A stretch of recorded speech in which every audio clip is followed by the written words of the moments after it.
बिस्मिल्लाहिर्रहमानिर्रहीम। अस्सलाम वालेकुम स्टूडेंट्स। आज हम क्लास 9 की लेक्चर सीरीज़ स्टार्ट करेंगे और ये चैप्टर नंबर 4 है। तो चैप्टर नंबर 4 आपके पास algebraic expression and algebraic formulas, ये नाम है चैप्टर नंबर 4 का।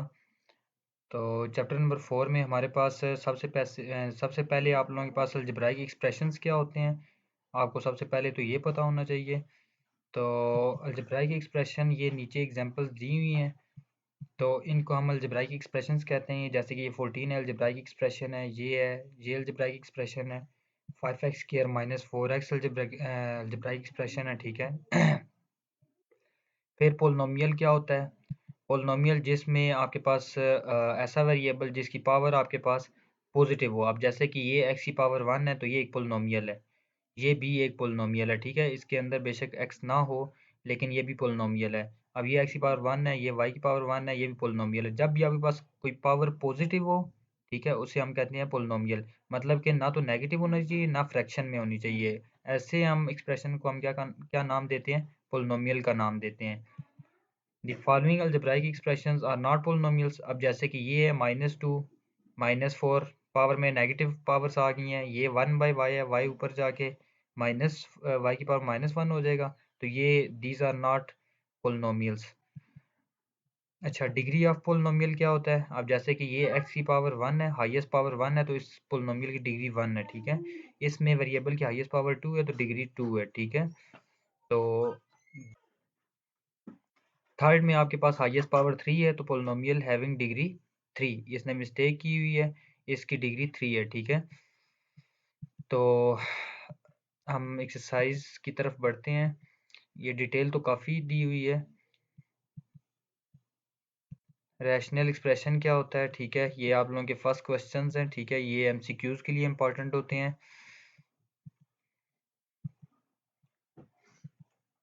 तो मैं एक्सरसाइज की तरफ जाता हूँ। एक्सरसाइज 4.1।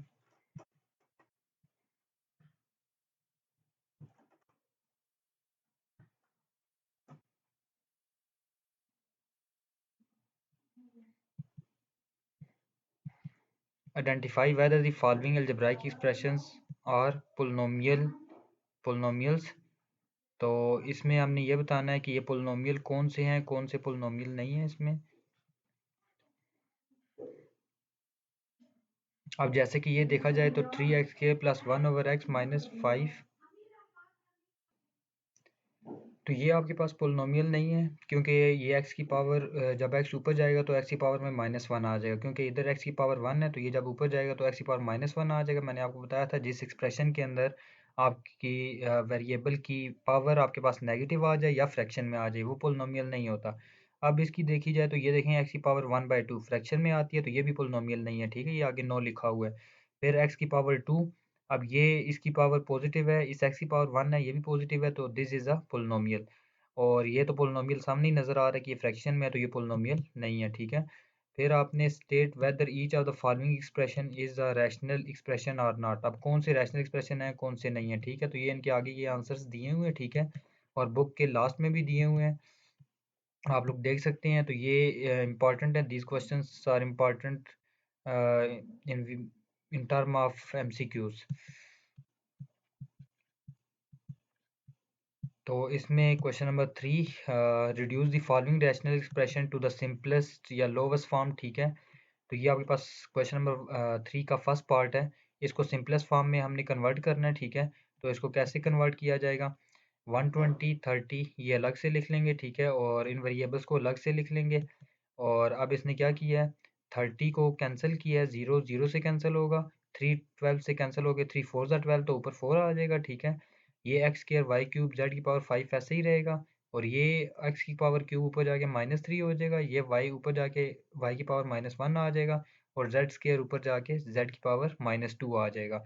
तो अब आपने क्या करना है कि x वाले एक साथ लिख लेनी है, जैसे कि ये x है और ये x है, ये दोनों एक साथ लिख लिए हैं। इसी तरह y वाले एक साथ लिख लिए हैं, और z वाले, ये z की पावर 5 और z की पावर -2 ये एक साथ लिख लिए हैं। फिर क्या किया कि ये बेस सेम है, इनकी पावर्स को ऐड किया। इस 2 इसमें से गया, 3 में से -1 रह गया, x की पावर -1।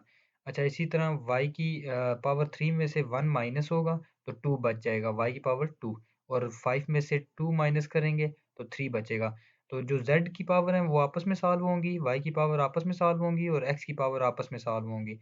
तो ये आपके पास नेगेटिव पावर है, तो इसको हम पॉजिटिव करने के लिए नीचे ले जाएंगे, ठीक है। x की पावर -1 जब नीचे लेके जाएंगे तो x की पावर +1 हो जाएगा, ठीक है, ये पॉजिटिव हो जाएगा। और ये बाकी वाई स्क्वायर और जेड क्यूब ये तो ऑलरेडी पॉजिटिव थे, इसलिए ये आपने इधर ही रखने हैं। और ये -1 को नीचे लेके जाना है और आपने इसको पॉजिटिव करना है, ठीक है। तो ये आपका फर्स्ट पार्ट था। सेकंड पार्ट में आपके पास 8ax + 1 2x² -1 है, ठीक है। तो इसको हम कैसे लिख सकते हैं, 8a/2 को हम अलग से लिख लेंगे, x + 1/x² -1 अलग से लिख लेंगे, ठीक है। अब ये 2 कैंसिल होगा 8 से, 4a बच जाएगा, 4a लिख लिया। और x + 1 ऐसे ही लिख लेंगे, x² -1 भी ऐसे ही लिख लेंगे। अब इसमें हम x को x का स्क्वायर लिख सकते हैं, -1 को 1 का स्क्वायर लिख सकते हैं, क्योंकि 1 का स्क्वायर 1 के इक्वल होता है, ठीक है। तो इसमें हम क्या करेंगे कि इन दोनों के ऊपर स्क्वायर आ गया और बीच में माइनस आ गया है, इनको एक बार माइनस में लिखेंगे, एक बार प्लस में लिखेंगे, ठीक है। तो ये x + 1 कैंसिल हो जाएगा, 4a/x - 1 इसका सॉल्यूशन आ जाएगा। ये दूसरा पार्ट है। इसी तरह ये थर्ड पार्ट है, ठीक है। ये थर्ड पार्ट इस चीज़ के इक्वल होगा, ठीक है। ये इधर इसने स्क्वायर का फार्मूला ओपन किया हुआ है, x का स्क्वायर प्लस y का स्क्वायर प्लस 2xy, और ये -4xy इसने एंड पे ऐसे ही लिखा हुआ है। और ये स्क्वायर का फार्मूला खोला हुआ है, x² प्लस y², ये माइनस बीच में था इसलिए -2xy आएगा। जब प्लस का फार्मूला हो तो +2xy आता है, और जब माइनस का हो तो माइनस आएगा।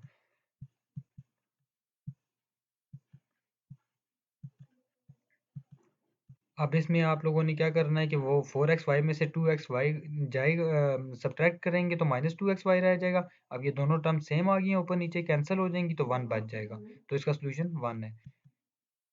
फोर्थ पार्ट में हम क्या करेंगे कि ये फोर्थ पार्ट है, ठीक है।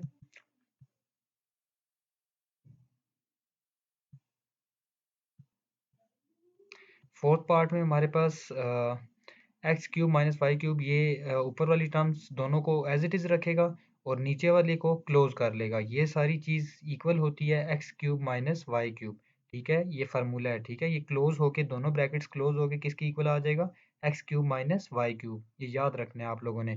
तो ये आपके पास x³ - y³ ऊपर नीचे सेम हो गया, ये कैंसिल हो जाएगा, जस्ट आपके पास ये ब्रैकेट बच जाएगी। This is our solution. अच्छा, इसको भी हम क्लोज कर सकते हैं, इसको लिख सकते हैं x को x का स्क्वायर -2, x को ब्रैकेट में, y को ब्रैकेट में, और y का स्क्वायर, ठीक है। तो ये आपके पास देखें, ये इसके फार्मूला क्लोज हो रहा है, x माइनस वाई का होल स्क्वायर, ठीक है। तो ये आपके पास माइनस था 2xy के साथ, इसलिए बीच में माइनस आ जाएगा, ये एंड वाले नंबर्स के बीच में x और y के बीच में माइनस आ जाएगा, इसका होल का स्क्वायर, ठीक है। इसी तरह फिफ्थ पार्ट पे हम जाते हैं। फिफ्थ पार्ट में हमारे पास ये चीज़ है, तो ये चीज़ किसके इक्वल लिखेंगे, पहले तो x का स्क्वायर लिखेंगे, -1 का स्क्वायर लिख लेंगे, ठीक है, एक ब्रैकेट के अंदर। इसी तरह हम लोग नीचे इसको x का स्क्वायर लिखेंगे, -2 का स्क्वायर लिख लेंगे।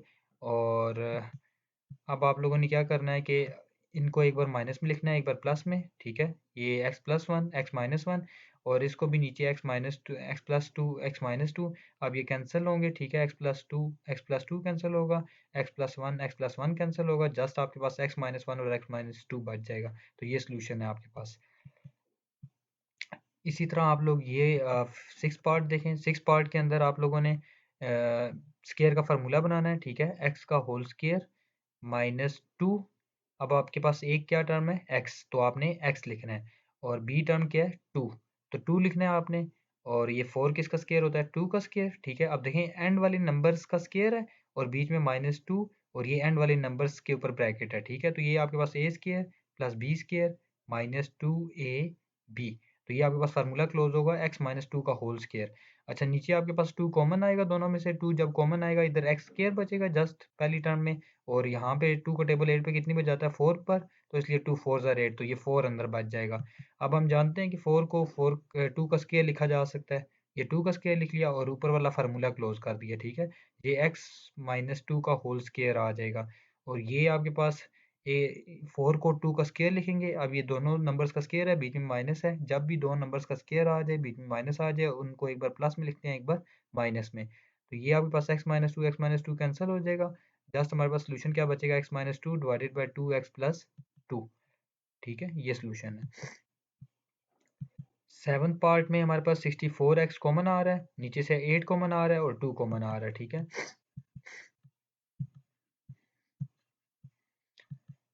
तो you can see in this step 64x taking common from this terms. ठीक है, और 8 कॉमन लेना है इन टर्म में से, 2 कॉमन लेना है इन टर्म में से। अंदर क्या बचेगा, एक्स के प्लस वन, इधर x प्लस वन बचेगा और ऊपर क्या बचेगा, x4 माइनस वन, क्योंकि एक x कॉमन आया तो अंदर जाहिर सी बात है 5 है तो 4 बच जाएंगे। ठीक है, और इधर 64x कॉमन आया तो बाकी पीछे कुछ भी नहीं बचता, तो 1 आपने लिखना है। ठीक है, तो इस x4 को लिखा जा सकता है एक्स स्केयर का स्केयर, एक्स स्केयर का स्केयर लिख लिया, माइनस और 1 को 1 का स्केयर लिख सकते हैं। ठीक है, और नीचे आपने क्या करना है कि नीचे ऐसे एज इट इज़ रहने देना है, जस्ट 8 और 2 मल्टीप्लाई कर लेने हैं, 8 2 16 और ये ब्रैकेट दोनों एज इट इज़ रहेंगी। अब आपके पास फिर दो नंबर्स का स्केयर है, बीच में माइनस आ गया, इन दोनों को एक बार माइनस में लिखना है, ये देख लें, एक बार प्लस में लिखा है, एक बार माइनस में, नीचे इसने नहीं छेड़ा। ठीक है, नीचे ऐसे ही चलता जाएगा। फिर आपने क्या करना है, फिर आपके पास ये 1 का स्केयर बन गया। ठीक है, अच्छा, आप अगर 1 का स्क्वायर नहीं लिखना चाहते तो कोई फ़र्क नहीं पड़ता। ठीक है, इसको एक्स स्क्वायर माइनस वन ही रहने दें। ठीक है, इसने जस्ट 64x/16 को अलग कर लिया और ये दोनों ब्रैकेट्स और नीचे दोनों ब्रैकेट्स इन दोनों को अलग कर लिया, बीच में मल्टीप्लाई का साइन डाल दिया। ठीक है, अब 16 का टेबल 64 पे कितनी बार जाता है, 4 बार, तो इसलिए 4x बच जाएगा। ठीक है, 4x बच गया, एक्स के प्लस वन, एक्स के प्लस वन कैंसिल हो जाएगा, x square minus one over x plus one आ जाएगा। ठीक है, अच्छा, फिर इधर 1 को 1 का स्क्वायर लिख लेंगे। ठीक है, अब फिर एक बार माइनस में एक बार प्लस में लिख लेंगे, नीचे एक्स प्लस वन ही बचेगा, x plus one x minus one लिखा, एक्स प्लस वन कैंसिल हो जाएगा, 4x बचेगा, एक्स माइनस वन। तो ये आपके पास इसका सोल्यूशन है। ठीक है, तो इसी तरह ये 8 पार्ट है। ठीक है, ये मैं 8 पार्ट आप लोगों को दिखा देता हूँ। ठीक है, ये 8 पार्ट आप लोगों ने खुद कॉपी पे ट्राई करना है। ठीक है, जस्ट स्क्वायर का फार्मूला ये इधर ओपन करेगा। ठीक है, अच्छा, स्क्वायर का फार्मूला ओपन नहीं किया, दो टर्म्स का स्क्वायर है, बीच में माइनस है, एक बार प्लस में लिखेगा, एक बार माइनस में, ये देखें एक बार माइनस में, ये माइनस दोनों के साइन चेंज कर देगा। ठीक है, ये देख सकते हैं आप लोग, ये माइनस एक्स स्क्वायर हो गया और प्लस 4 हो गया, क्योंकि दोनों के साइन चेंज हो जाएंगे और नीचे ये ऐसी एज इट इज टर्म इसको लेके चल रहा है। इसको सिर्फ जस्ट इसने 3x पहले लिख लिया, एक्स के दूसरे नंबर पे 4 एंड पे लिख लिया। ठीक है, तो इससे कोई फर्क नहीं पड़ता। तो ये आपके पास सेम हो गया। ठीक है, अब कौन कौन सी टर्म सेम हो गई है, ये वाली टर्म और ये वाली टर्म सेम होगी, इन दोनों को कैंसिल कर देना है और जस्ट ये टर्म बच जाएगी। ठीक है, ये ब्रैकेट, तो इसको ब्रैकेट में लिखने की ज़रूरत नहीं है, क्योंकि अब जस्ट आपके पास ये एक ही बात है, बाकी तो कैंसिल हो गया, इसलिए इसको आप ओपनली भी लिख सकते हैं। ठीक है, तो ये आप लोगों के पास क्वेश्चन नंबर 1 था। ठीक है, क्वेश्चन नंबर 3 था, सॉरी। तो इंशाल्लाह हम फिर नेक्स्ट क्वेश्चन हम नेक्स्ट लेक्चर में करेंगे।